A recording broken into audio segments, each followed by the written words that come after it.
hour. Now, I want to show you some new numbers, a stunning new poll from the folks at Pew Research Center. This is what they did going back to 1974 up to 2013. The blue line indicates whether or not Americans believe they are more important or less important in the world. Blue line's more important, all right? Go back 9-10 years. In 2004, we were at 45% of Americans thought our role in the world was more important. Look where we are 9 years later, at 17%. Now among Americans who believe our role in the world is less important, the yellow line. 9-10 years ago, 2004, Iraq was at a boil at that point. They were 20%. That has skyrocketed to 53%. A clear majority now believe we are less important in the world. I want to bring in Katie Pavlich, news editor of Town Hall and Fox News contributor, to talk a little bit more about this. And Katie, welcome to New York. Great to be in the big city. You look at all these numbers here and you wonder just what's going on out there among people in America. What do you think that means?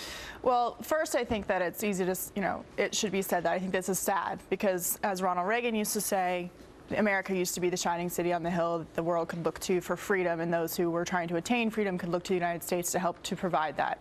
But in terms of the numbers here, President Obama's foreign policy over the past 5 years hasn't helped. Remember, he started off his first term with his 2009 apology tour, going all over the world, apologizing for things the United States has done. That doesn't help when it comes to Americans' morale and their view of the United States in the world. Most recently, we've seen his handling of Syria didn't go well. A lot of people think that Russian President Vladimir Putin did a much better job in handling that situation in terms of power in the world. And they feel like we've been in Afghanistan for a very long time. 73% of casualties in Afghanistan have happened under President Obama, and I think they don't feel like we're making a lot of progress since we've been in those wars. You hit on a lot of points in the poll. 56 to 34% disapprove of the way the president's handling foreign policy when it comes to Syria, Iran, China, and Afghanistan. Here's another one. 2/3 in that Pew survey believe Americans view that a greater involvement in the global economy is a positive thing, meaning when America's a strong country, it's better for the world. Right, and we've seen that throughout history. But when you also have, economies like China coming up, it's important for us to keep our own economy going. And we also saw in that poll that people are interested in opening up more trade throughout the world. But it's always interesting because, people like to complain about America, but when something happens in the world, say the Philippines, there was the typhoon there, something happens all over the world, guess who's the first person to go? The United States military and the United States tax dollars, and also the American people sending their money voluntarily to these efforts. But one of the most interesting things in this poll, too, of course, is we're divided as a country on political lines, right? Republicans, and Democrats are split on the way that they see our influence in the world. Comes down to two things. Democrats believe President Obama has broken his promises. He said that we would be leaving Iraq earlier. He said that we would be leaving Afghanistan. He said he would close Guantanamo Bay. That hasn't happened. Whereas Republicans are saying, don't be apologizing for Guantanamo Bay when you're on foreign soil. So they see that as a very split issue as well. Take that a step further. What do you think the apology tour did to our view of ourselves in the world today?